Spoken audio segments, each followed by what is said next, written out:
Hey guys, this is Adam with TAT Express. We're going to be doing episode 2 of What's in the Shop. We got a lot of feedback on the first episode. I'm glad you guys liked it. Make sure to subscribe if you're not subscribed yet. And if you got any questions or concerns about your truck, make sure to leave us a comment below. Hit that notification bell. So let's get right into this.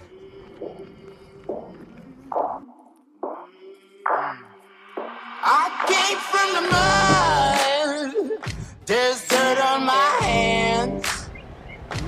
Strong like a tree, there's roots where I stand. Oh, I've been running from the law. Okay guys, so the first truck we're gonna cover today on What's in the Shop is a 2005 Freightliner. This truck came in with high crankcase pressure, and what we found out was he had a crack on the block between cylinder 5 and 6.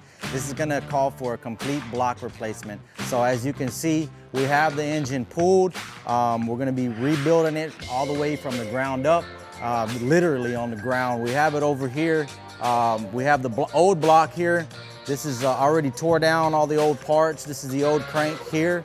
I can't show you where the actual fracture on the block is because it's turned over, but we have the new block already in. We're gonna be putting everything back together using genuine Detroit parts. So this one be good to go. It's gonna be a solid build.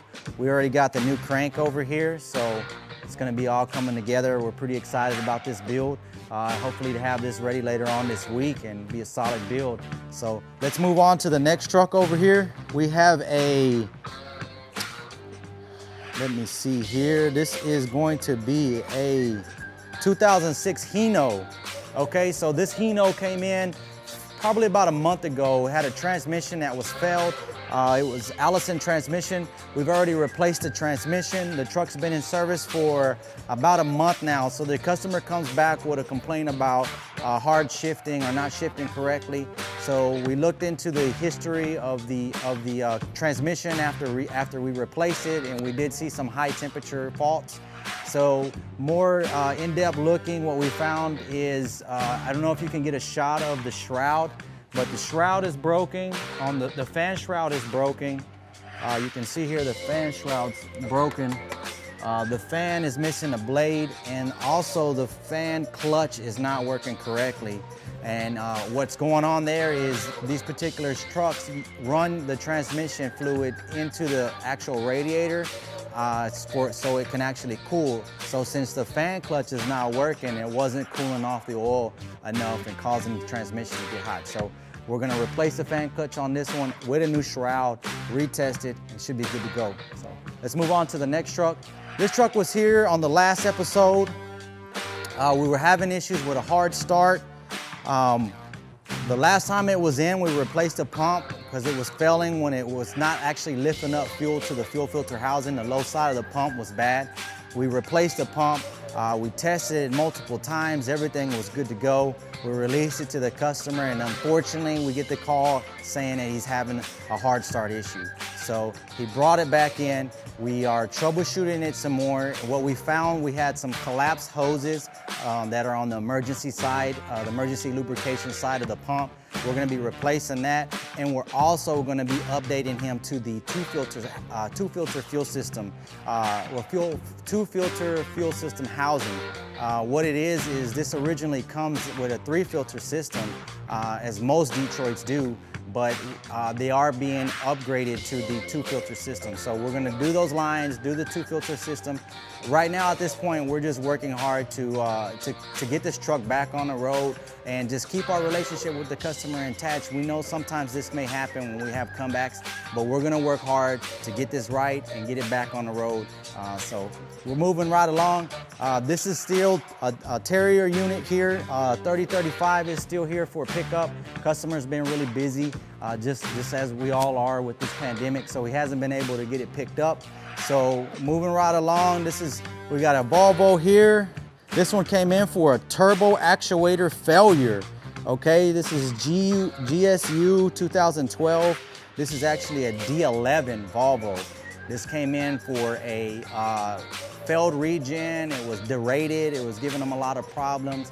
What we found was his turbo actuator was bad, but it failed because the turbo vanes were actually getting stuck.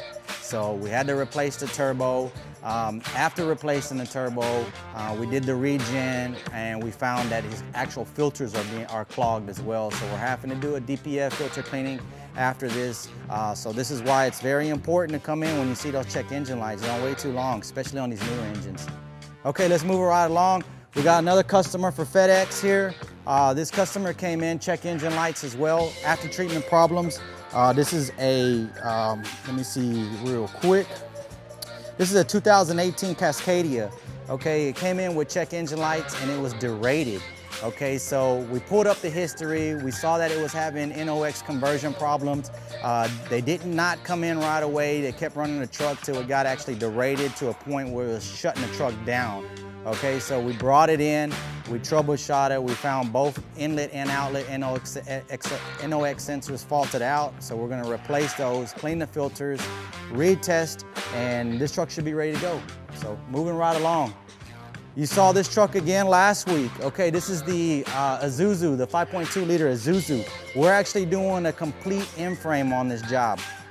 We have the engine on the other side. Let's move over here and take a look at it.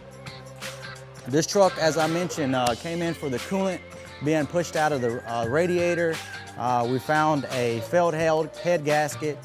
We're doing a complete in-frame or overhaul since we have the engine out.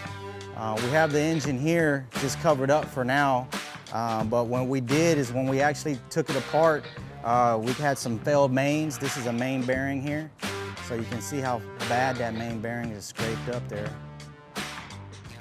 So we're recommending a full overhaul, as I mentioned last week. So this truck, right now, since these are Isuzu parts, a little tough to get, it's gonna be a little bit of a delay, but we're hoping to have this done in another week or so. So that's what we have in the shop. I hope you guys like it. Thank you guys for the feedback. Make sure to subscribe to us if you're not subscribed to us yet, and hit that notification bell so you know next time we release another video. Thanks again, guys, for your support, and until next time, we'll see you.